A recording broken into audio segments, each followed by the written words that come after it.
Nga guys, at medyo masama na naman ang panahon para sa ating mga warriors. Ayan, gustong gusto na lumabas pero hindi natin pinalalabas dahil nga masama ang panahon.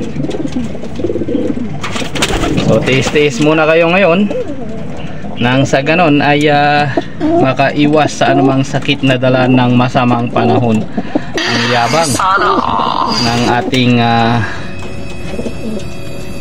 black-eyed. Ayan, mayabang siya sa kanyang teritoryo. Ayan, so napakagilas. Mukhang namamaris na sa kanya ngayon ay ang anak ng Edwin Muli. Ayan, yung puting yan, babae yan guys. Meron din siyang pares dito before. Ayan, yung blue bar na red sing-sing na yan. Wow! Yan, pares niya dati yan. Nga lang due to paglulugon ay tinigil ko muna ang kanilang mga pamamares nang sa ganon ay makapag-concentrate sila sa kanilang pagpapatubo ng bagong pakpak or bagong balahibo. Siyempre ang ating black power ay medyo nagpi-prepare na sila para mag-breed na naman ulit. Ayan, isa yan sa mga inaabangan nating pairing guys. At siya nga pala ang ating pares ng ating ibon na ito na anak ng Edwin Muli na naputulan ng paa ay biglang hindi nakauwi. Hindi ko alam kung anong kadahilanan, pero ito si Kulit ay biglang namaris sa kanya dahil hiniwalay ko nga siya guys. So dahil nga sa naglugo ng ating mga breeder, kaya uminto sila pang samantala sa ating non-stop breeding. Ayan, pati ang ating Cat Balogan finisher ay tumigil din sa kanyang pagpo-produce ngayon dahil nga sa pagkakaroon ng paglulugon ng ating mga ibon. Sa mga panahon talaga na nag-uulan guys ay madaling maglugon ng mga ibon. I don't know kung paano may iwasan ang mga ito. So comment down lang kayo below guys kung paano may iwasan ng inyong lingkod ang mabadalasang paglulugon sa ating mga warriors. Ayan, at medyo nilalamig sila dahil sa masamang panahon. Nandiyan pa rin naman ang ating pagudpod finisher na isa na lang din ang paa pero matindi at lumalaban pa rin guys sa hamon ng buhay. Ayan, ang ating purebred Taiwan. Siyempre ang ating kanyang kapartner na ngayon na dating kapartner ni Kulit, ang ating red check. Siyempre ang Kulit bad boy natin. Ayan, ang pinarisan niya guys yung pares naman ng ating pagudpod finisher. Silang dalawa ang nagpares guys dahil mukhang choosy itong ating matnog finisher na to. Nung naputulan ng paa si pagudpod finisher, hindi niya na ito pinapansin, kaya't napunta siya ngayon kay bad boy Kulit. Si bad boy Kulit naman siyempre hindi naman marunong magsimilya, kaya useless din ang pagpaparis niya kay matnog finisher. So yan na nga, at yung anak ni Kulit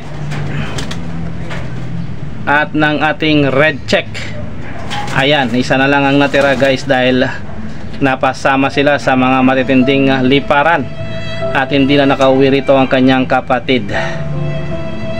Mukhang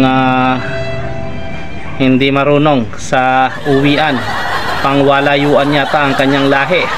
Anyway, ang ating si pagudpod finisher sa kabila ng isa na lang ang kanyang paa ay patuloy na lumalakas ang kanyang katawan. Yun nga lang, mukhang hindi na siya makakapamares dahil nga sa kanyang kalagayan. Maaari yan din ang dahilan kung bakit iniwanan siya ng kanyang partner na si Matnog Finisher. atin namang si Taiwan, ang naging pares niya ay walang iba kung hindi si Red Check na pares dati ni Colette, ang inakay na nag-inakay. Nag-rumble na sila guys dahil pinagsama-sama ko sa isang malaking kulungan. At siya nga po pala, mayroon tayong nagbalik baratang kulungan. Itong ating checkered white flight na ito. Ito guys ay lahi ng ating Edwin Muli, cross sa nag-katbalogan natin.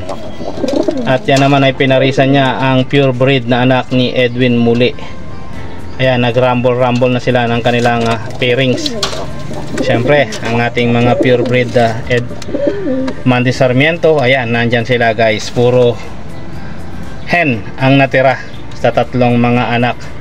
Ayan, 4 pala sila guys na natira yan.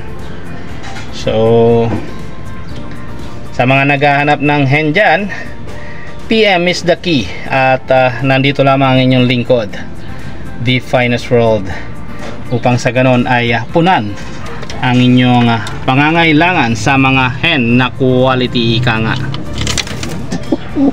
Ayan lamang guys.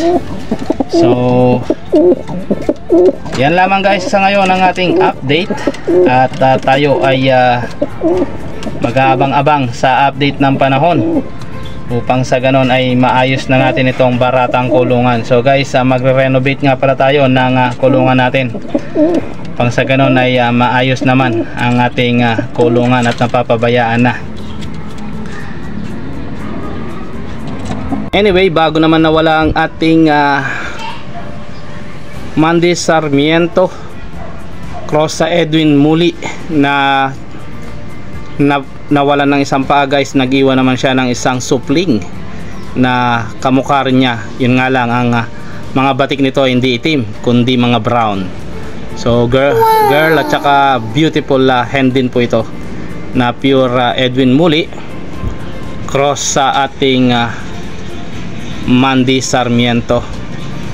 So yan lamang guys ang update ng inyong lingkod, The Finest World, and always choose to be happy and be courteous to others, and let the Lord God Almighty be the center of our lives. Bye for now and God bless.